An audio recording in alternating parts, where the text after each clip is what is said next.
Bollywood actor Vikrant Massey, Raashi Khanna અને રિદ્ધિ ડોગરાની ફિલ્મ ધ સાબરમતી રિપોર્ટ 15 નવેમ્બરે સિનેમાઘરોમાં રિલીઝ થઈ હતી. ફિલ્મને સકારાત્મક રિવ્યૂ મળ્યા છે. ત્યારે ટંકારા પડધરીના ધારાસભ્ય દુર્લભજીભાઈ દેથરિયાની અધ્યક્ષતામાં ધ સાબરમતી ફિલ્મ શોનું નેક્સેસ થિયેટરમાં આયોજન કરવામાં આવ્યું હતું. આ તકે ધારાસભ્ય દુર્લભજીભાઈએ જણાવ્યું હતું કે સાચી હકીકતથી લોકો વાકેફ બને તેવા હેતુ સાથે ફિલ્મ પ્રસારિત થઈ રહી છે. ત્યારે રાજ્યના મુખ્યમંત્રી ભૂપેન્દ્રભાઈ પટેલ સહિત મહાનુભાવોએ ફિલ્મ નિહાળી હતી. ઉલ્લેખનીય છે કે ગુજરાત સરકાર દ્વારા ધ સાબરમતી રિપોર્ટ્સ ફિલ્મને કરમુક્ત જાહેર કરવામાં આવી છે.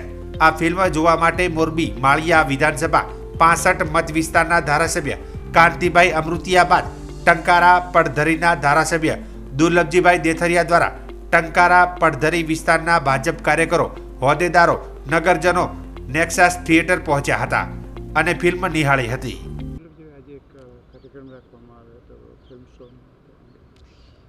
આજે ટંકારા પડધરી વિધાનસભાના તમામ કાર્યકર્તા સાથે ધ સાબરમતી સ્ટોરી જોવા માટેની એક પ્લાનિંગ હતું કર્યું. અમે આ સાબરમતી એક્સપ્રેસમાં જે બનાવ બન્યો ફેબ્રુઆરી 2002માં એને ઉજાગર કરતી અને વાસ્તવિકતા બહાર લાવવા માટેની આ સ્ટોરી છે. અને જે બનાવ બન્યો એમાં હકીકત શું છે એ જે આપણા પત્રકાર ભાઈએ જે ઉજાગર કર્યું છે એને ખૂબ ખૂબ ધન્યવાદ આપું છું, અભિનંદન આપું છું.